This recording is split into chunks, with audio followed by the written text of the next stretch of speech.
Welcome to Soulful Conversations with Najeda. I'm Najeda Shakutu. I'm a certified empowerment and confidence coach, spiritual teacher, and speaker. I help purpose driven women coaches and online entrepreneurs find their niche, message, and book their dream clients by reconnecting and embracing their authentic selves and sharing themselves boldly with the world. I am so excited about my guest today. She is an inspiring woman, Lucy Coutinho. She is a journalist, mother, author, and self-love enthusiast. She has developed a noted expertise in counseling both women and men in various methods for effectively reconstructing their lives toward healing, wholeness, empowerment, and self-love.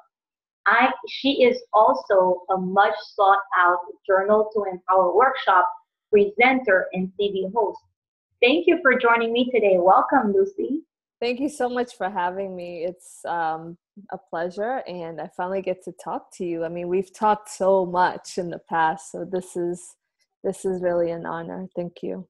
You're welcome, definitely. So I know, Lucy, you and I, the last time we talked, we were talking about, as we were getting ready for this, how you're very much big on journaling.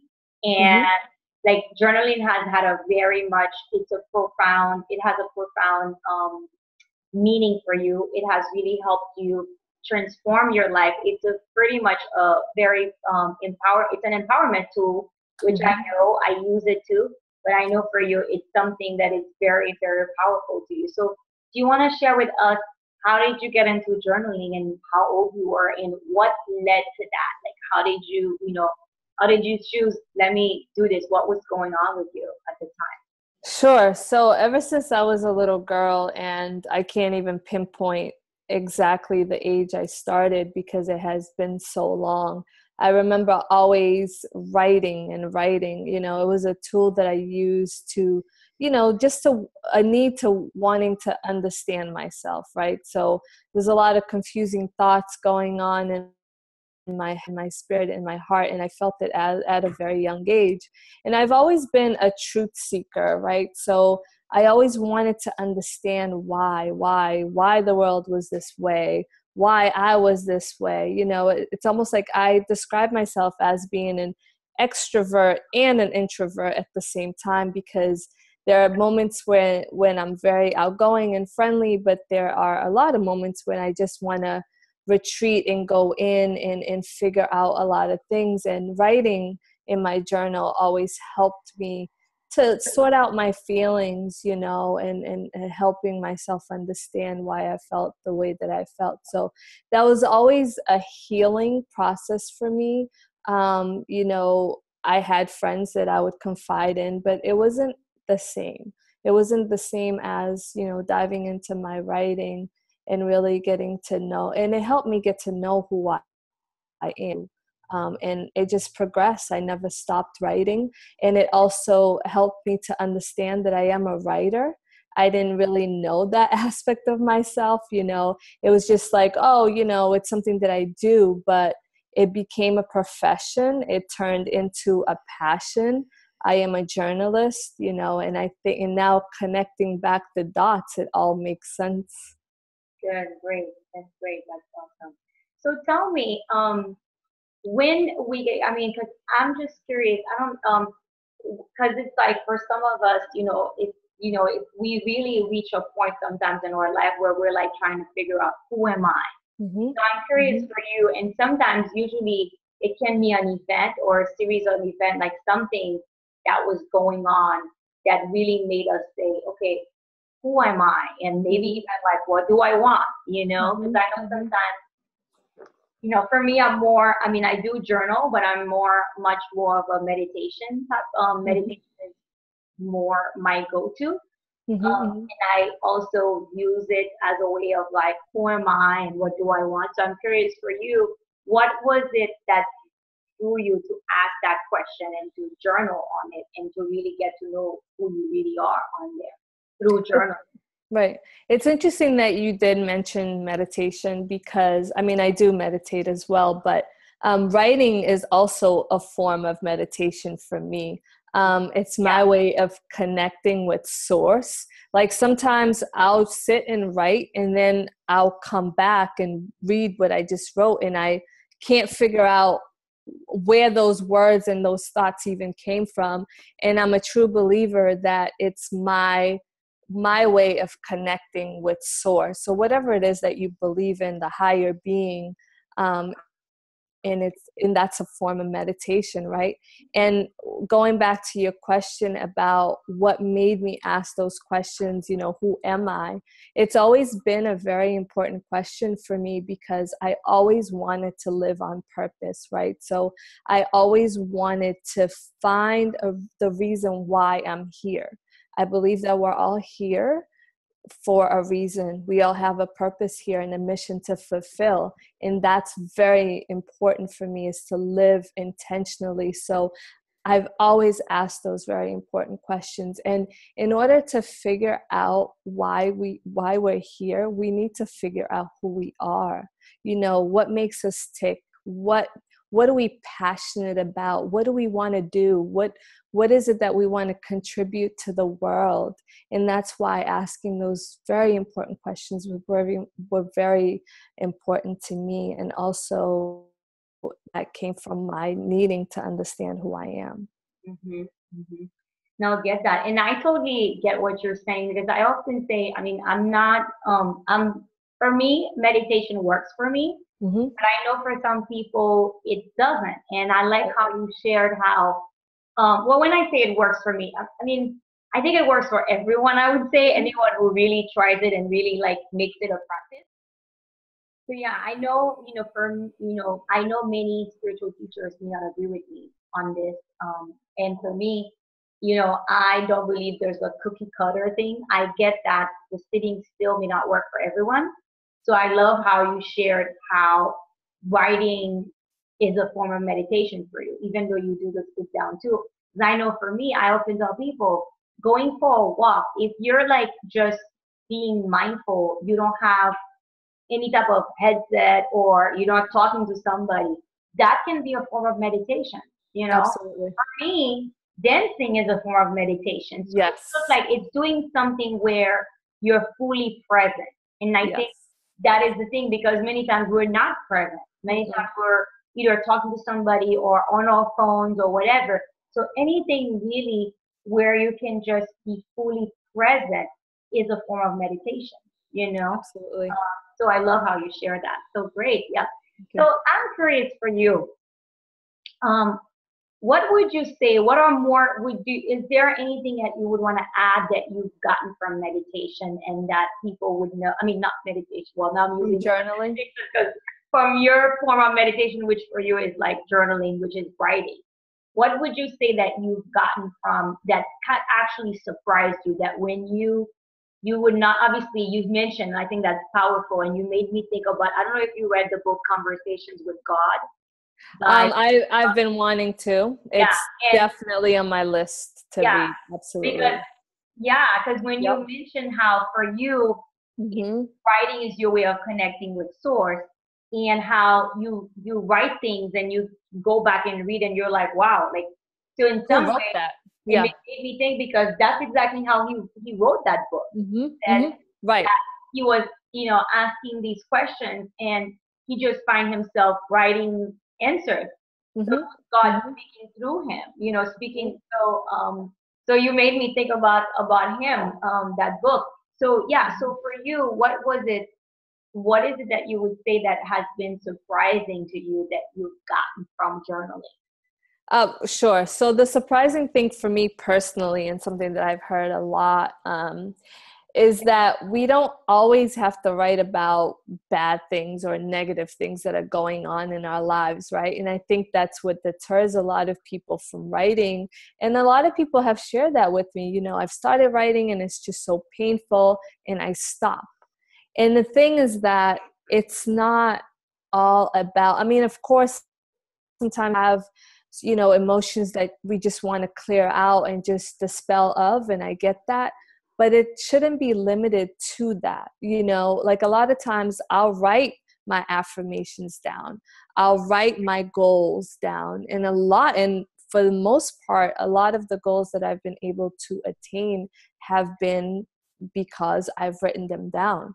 I've held myself accountable to those goals. I look at it every day and I say, okay, what is it that I need to accomplish today or tomorrow or in 2 years or 5 years from now? And just to make people understand that it doesn't always have to be bad thoughts or painful thoughts. It could be happy thoughts. It could be gratitude. There's so many things that we should be thankful for. I also have a gratitude journal that I keep as well. And I just from things down to I'm grateful for my sight, my ability to, use my arms and my legs. There's so many people in the world who don't have that ability anymore, or were born without that ability. So just little things like that. So I would say that has been the most profound thing that I've learned. Yeah, good, great. Yeah. And one thing I would say to that, to what you just said about people telling you, well, first of all, I guess for me as a coach, I would say, I think sometimes we run away from dealing with our sort of bad negative emotions and people want to deal with it. It is also healing to write it down. And I have to say, I have several types of journal for me, and I love how you talked about how some of your goals, you journal them, your affirmations, because there's power in writing, and also, the gratitude. Because I know for me, like, I have my gratitude journal, I have my manifesting journal, which is where I journal on my desires being manifested. I actually write them in the present tense, like they're already happening. Yep. And I have my journal where when I'm gonna share something that is dark or painful, whatever, so I don't mix them. Yes, and that's a really good idea. Yes, to separate it in a way, and that's something too that I've always had like different books, but there's also a way that you can compile all of those thoughts into one book. And I actually learned this from a co-founder of Journal to Empower, a young lady that I work with, and she brought up that point, and I was like, wow, that's just so amazing. I carried around all these different books, and you can compile it into one. And I was like, wow, that's a really neat idea. Yeah. So definitely. No, definitely. And it's so interesting. And I think, we're very much afraid of the dark, and we tend to, like, for me, one way that I actually, because I'm more of a speaker than a writer, I speak. I use my recording. I use the recorder on my phone. Mm-hmm. And there are times when I'm like, you know what, do I want to? And I'm like, you know what, maybe I want to put in a book one day. Yeah. Like you said, exactly where the company, and I think and the thing is that everything has to be embraced, but I also get that. I think sometimes when people hear journaling, they also only think about journaling on the stuff that they don't want to deal with. Yes, and I think that a lot of people think that way, and I'm here to tell you that it doesn't always have to be that way. But however, I did say that, embracing our darkness is also very important, because through journaling, I discovered so much about myself. The darkness was also a part of me, and that's also beautiful. Mm-hmm. That's also useful. How do I change that and transform that into something positive? So don't discount the darkness either. Yeah. So what would you say to somebody that is struggling with journaling? Can you offer them any type of tip or something that you think, like, what do you think there's a best time to do it? Do you think that, what was a way for you? Did you struggle with it in the beginning? Like, was there something that you can offer somebody who maybe wants to incorporate it, because I always say that, you know, you want to talk to the people who want it. Like, I'm not there to convince anyone to do anything. Yeah. So for those Right. If you want it, if it's something you want to do, of course. So we're all habitual creatures, right? By nature, we're very habitual. I like to say, set up a time, the same time every day in your day. It could be 10 minutes a day. It could be the moment you wake up or before you go to bed, depending on what your schedule is like, but make a commitment. And usually what I like to do is to set up the same time every day. That way I know, okay, at 10 o'clock at night, I'm going to dedicate it to writing in my journal. And that would make it easier for you, as opposed to just saying, I'm just going to write. But when? When are you going to do it? Just set up a time, the same time every day, and I guarantee you that will be really helpful. Yeah, no, definitely. I really like that. And I have to say, one of the things recently, I did a course with my coach, and she's very much big on manifesting. And for me, I have to say, journal is something that I've done on and off. I can't say I'm not somebody who journals every single day. That was not part of my practice. It's like I do, but it's not something, like I can go through a phase where I do it every day and then I don't do it for a while and I get back to it. But I have to say, and it's sort of like what they were saying, how when you do the 21 day or 30 days of something, then you keep it up. I just spent 30 days in June with my coach in her program that I was in, which was all about manifesting our desires. I spent 30 days where every day I was writing in my journal. Right. There were days where I got sick, so I would still write, because she had us write the way it was different prompts for like 10 minutes every day. Yeah. And the days that I was not feeling well, I didn't write for 10 minutes, but I actually wrote either way, even if it was like 5 sentences or something. Because it became a habit. It became a habit for you. Absolutely. Yeah, and that's exactly what I'm experiencing now. Is that every day my journaling is like non-negotiable.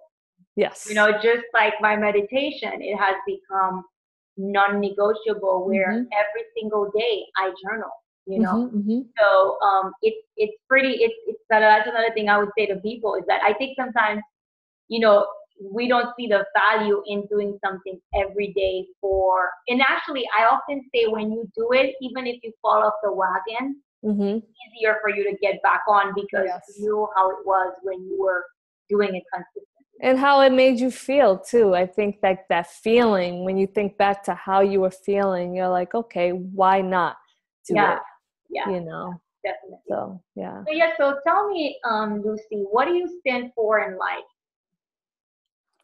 I stand for healing. You know, I think the biggest thing for me has been to heal, healing traumas that I've encountered throughout my life. And I believe that, you know, just being aware of what those traumas are and working through it and healing makes us better. You know, it makes us connect better with individuals as well, because then we're more compassionate, we're more understanding of others, and we can connect better on a human level. So I think healing is something that I stand for all the way. I think it's something that our nation, our world, our planet is in dire need of.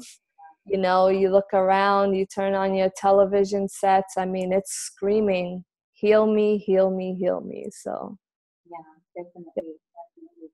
So, and what would you say? Well, I know you talked about your purpose was important for you. Yeah. I would say you're somebody who believes in life purpose. So, do you mind sharing for us, what is your life purpose? What would you say that it is? Although I know it evolves, it changes at times, but I'm just curious if do you mind sharing that with us? What's your life purpose? Sure. You know, I have evolved a lot, and, you know, when I was a little girl, I always knew that I was a storyteller, you know, whether it be speaking, writing. I knew that there were stories that had to be shared and had to be told. And what I understand now and in my evolution is that I am the vessel to tell those stories, to help bring those stories alive, through my interviews, through my conversations. I believe that a story that is worthy of telling. And I finally feel settled in my purpose, that I am here to tell those stories, to use my talents to tell it. So here it is. Yeah, great. Thanks for sharing that. Yeah. And what are your thoughts on empowerment, specifically in women empowerment? I think it's everything. I think that feminine energy is something that's so important in the world. As women elevate and become empowered, we can bring up other women and bring up our men as well. And, it's something that's so important today, is that we stick together, that we help each other, that we give each other a helping hand, and not compete. There's no competition at all. Like for me, I feel like the only competition I have is the person that I want to become. That the woman next to me, you, Nigella, you're not my competition. You're someone that's going to help me grow. You're someone that's helped me grow. I mean, throughout our conversations, you've done nothing but elevate me and empower me to want to be my best self. And I think that once women realize that, it's a movement that's really unstoppable. Yeah, no, definitely. And I think that's definitely the case. I think, the other day I saw something that says, and I was like, wow, that was so powerful. Actually, I watched Oprah Winfrey's. I don't think I had ever watched the whole thing. Maybe I don't remember, with when she spoke at Essence Festival. I don't know if it was Okay. last year. She actually, she took Ionla State's place, because I think Ionla Van Zant got sick, and she was the one who spoke for. Oh, yes, I remember that. I think that was last year. Yeah, I was watching something on YouTube, and it just so happened to come on, and I was like, let me listen to it. And she said something, and I think it's a quote by Nina Shaw that says, if you want to be an empowered woman, be a woman who, empower other women. Yes. Like that. And it's so true. And I really do believe, unfortunately, we do have that competition side where a lot of women feel like they have to compete with each other. And it's sort of like, I mean, I have my own reasons that I believe that we do it, and I actually did a live on it the other day in my on my Facebook page. But definitely, I am like you. I truly believe that the only person I need to be in competition with is who I was yesterday or who I want to become, not another woman, because I truly believe that we are much more powerful when we stick together and when we empower each other, so that's why for me, I'm really all about empowering women. So what do you believe the world needs more of? Well, I definitely, I used to think it was love, right? Self-love. But now I'm beginning to think or believe that, and this is through my evolution, is that I believe the world needs more healing. Because when you heal, you love yourself more. When you're able to look at yourself in the mirror every day and accept yourself for who you are, and just look at yourself unapologetically, and also you become more compassionate and more understanding of yourself, and that's where love comes from. And and when you heal, you're able to love others. So I always like to say that people will love you from a place where they're able to love themselves, and that stems from their own personal healing. You can't love someone else if you're not fully, I can't say that we're always going to be fully healed. That's probably impossible, but that we're working on ourselves, so that's what I would say. Healing, and it brings you to self-love, and self-love brings you to loving other people. So yeah, no, I totally agree with you, because it is very true. Until you heal, you can't really love, it's through the healing that you learn to love yourself. yes. And yes, definitely, I often say that if you don't, that's why actually one of the people I interviewed not that long ago, she said the world needed self-love. And I was like, oh, I completely agree with her because, I get that. I definitely get we that. tend to say love. Mm-hmm, mm-hmm. And the thing is that until you love who you are, yes, it's a journey. It's not a It is a destination journey. because Yeah. there are days where you're like, wow, am I loving myself right now? Yeah. Or you're looking at to say what you just said or what you just did was not being loving towards yourself. But I truly believe too that, when you love who you are and you love yourself, you can love someone else. Mm-hmm. So totally, totally agree with that. Yeah. Mm-hmm. And so for you, I know you have a book. Is that Yes. one of the things that came out from you journaling and really getting that, wow, I'm a writer. That's who I am? Yes. So it took me to moving to Washington, D.C. I moved to Washington, D.C. in 2007 by myself, no family, with my children. And at the time, I felt like I was in search of something. I just didn't know what that was. I mean, although I also thought DC is an amazing city, I can really thrive here, and which I did. I was able to do a lot of things there. I made a lot of wonderful connections, but it was also the time to be still. And in that stillness, my world just got flipped upside down because I began to see patterns, behaviors that I didn't like. I felt very fragmented. I felt like the woman that I wanted to be was not aligned with my behavior. So I just couldn't figure it out. And I'm like, it felt painful. So I did what I knew best. I started diving into my writing. I started a blog. I dedicated a whole year to that blog from January, December. I just blogged on different topics around love, courage, fear, victory, and I just started writing, and I shared it with a small group of friends, and they were very encouraging. And what I realized too, writing this, was that I wasn't alone. There were so many women out there that felt the same way I felt, that were on their way to self-discovery, that wanted more, that wanted to understand themselves more. So it gave me that extra push that I needed. It was like, oh, okay, I'm not alone in this. I could, there's so many other women that need to hear this. And I remember one young lady said to me, why don't you turn this into a book? And fast forward 6 years later, I published this book last June, so it's been a year exactly, and it's all in the book. And also in the book, I interviewed 12 women, which also gave their testimonials of what they were experiencing. And in the book, you also get lines where you can draw or journal if you want, or whatever your heart desires, or take notes.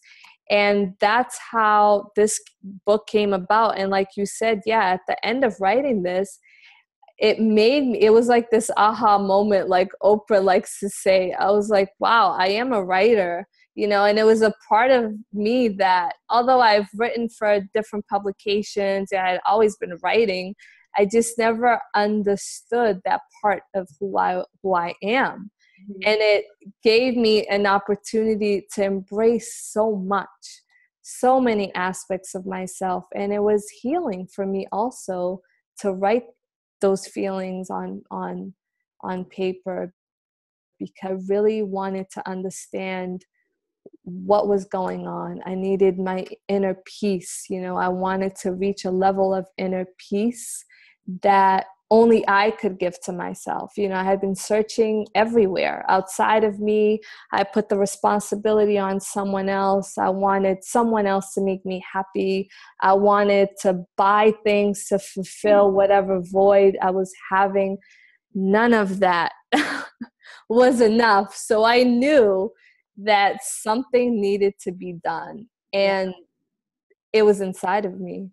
Yeah, that's awesome. Yeah. So I'm curious, what would you say? Because as you know, my audience are women entrepreneurs. Yep. And maybe there's one of them who has, or more of them, more than one, several of them that have a book within themselves. Like they have something that they want to put out. And it could even, maybe it's not a book. I mean, since you're a writer and you have a book, but it could even be as simple as putting themselves out and submitting a guest blog post, or something totally different. Like, I'm getting on video. Like I know, because I think that even though it may not be a book, like I know for me, I'm a video's my thing. So, Mm-hmm. it could be different. Like, what would you say? Because I know as entrepreneurs, we take risks. We putting ourselves out there is pretty scary, Yes. but Yes. but we choose to do it because our fears. We don't allow our fears to get bigger than our goals, and our dreams. But then some of us do struggle with it. Sometimes we're sitting on that book for years, or we're sitting on that idea, whatever it is. So I'm curious for you, what would you say? Like, how did you have any fears or anything that came up? Because when Oh, you're yeah. out there and putting your story out there like that, how scary is it? It was very scary. I mean, I started this blog and I shared it with women that I knew, women that made me feel comfortable, that invited me, and that I was friends with, But publishing it, putting it out there, like these are my private, intimate thoughts, and it was scary because once I published it, I was like, oh my gosh, people are going to know so much about me. And what if they judge me for it? But that was the thing. I reached this point where none of that mattered because the mission was greater than what I felt. There's a mission and a purpose that I'm called to do. And that is more important than my feelings, if that makes any sense. So what I would say to other women is that you have a story, we all do, and you don't know how impactful your story can be. You don't know whose lives you're going to change by sharing that story that you have inside. And in today's day and age, we have technology. We have podcasts, we have, social media. We have so many avenues that allow us to express and connect with other people. And the thing too is that you'll find people who want your message. Like I found people who need my message, who want and value my message. They'll come to you, you'll go to them, or whatever. You'll find each other. And I think at the end of the day is to be courageous enough to know that this is a mission, and how you feel really shouldn't matter. Yeah, yeah.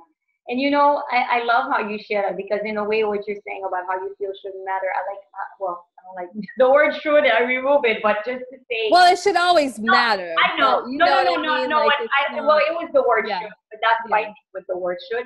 But what I meant by that, I love how you say that, because in the way that you're saying, because for me, I often, and I think I shared it in one of the episodes before, is that not making it about you. Yes, and that's what it is. Your mission. That's what I think you're saying. Yes, that's exactly what I mean. Yeah, I know Your feelings should always matter. Okay, just for the record. No. The thing is that it was the word. It's just, and again, you can say it. It's just me, the word should, because I always say, when you use the word should, we tell people you have no choice. When you have choice, it's like, if they don't publish the book, it's the choice that they made. Yes. Whatever it is, But it's just, but yeah, I completely got what you meant. What you're basically saying is that don't make it about you.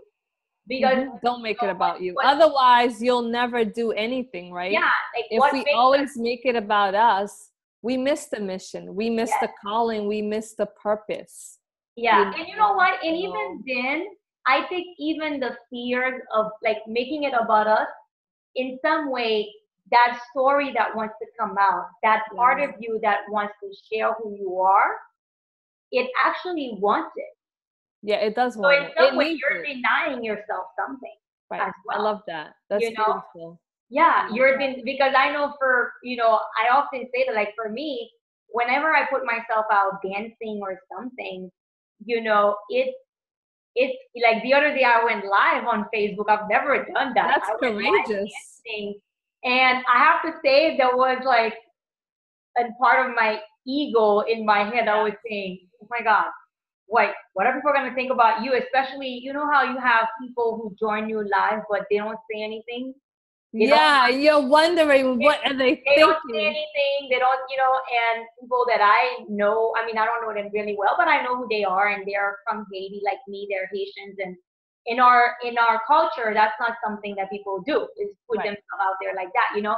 So it's like that voice comes, but it's sort of like I do it because I want people. Like I'm all about sharing all of me.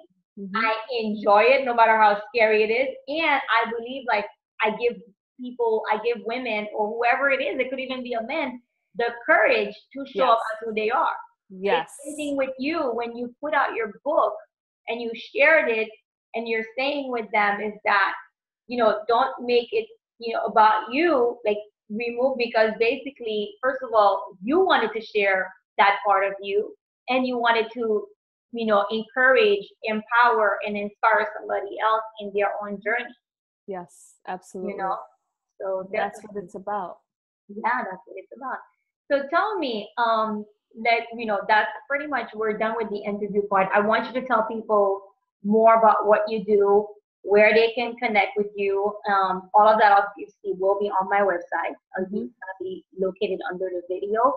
And then they could also, I don't know if you have an offer or something for them. So go ahead.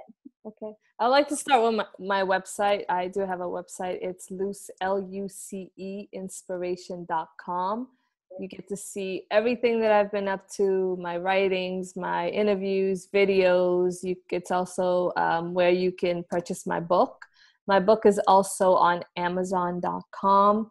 It's Pieces of Freedom. That's PEACES of Freedom. And my last name is Coutinho. I'm all over social media, Instagram, Twitter, Facebook, Luce Inspiration, Luce Inspiration. And today I do have an offer for anyone who is willing to participate in a book club, who's willing to spearhead a book club. You will get a free copy of my book, providing that you can gather 5 members to your book club. So that's the offer I have today, and I hope you take advantage of it. And again, I'm all over social media. My book is on Amazon.com. And thank you for this opportunity, Najeda. And thank you, women out there, men out there. It's really important that we have this kind of platform, and I'm really honored to be here. Yeah, no, really, thank you. I love that. So thank you so much. Is there one final word that you would have for somebody, you know, well, for my audience, dear women, is there a final word that you would have for them who are like saying, why would I journal? Because you're enough, because you're worthy of it, because you deserve your peace. You deserve everything that's great, that's coming to you, that's waiting to come to you. And you deserve self-discovery. I think that through journaling, you're able to connect with yourself on a level that is just incredible. And it also opens up authentic, real connections with other people. And that's what you need. Yes, I love that. I love that. So you are Mhm. worthy of Yes. healing, of connection with yourself. Of connection with yourself, with connections with other people, and you're worthy of all of that. And that's why journaling is very important. And I hope that you can find time to do it. Great. So thank you so much for joining me Thank you. today, Lucy. Thank you everyone for joining us. Again, all her information will be under the video. Let us know what you think. We would love to hear from you. And Absolutely. yes, and if you enjoyed this and you don't wanna miss any other episodes, please feel free to join my email list, which below put in your name, your email address, and every week, every Thursday, I share the new episodes with my email list. And also you'll be getting additional tips and inspiration from me every week directly in your inbox. So I hope you, again, I hope you find this helpful. I hope you find some value in it. Let us know. And until next time, thank you again, Lucy, and love and light to all. Thank you. Love and light. Thanks.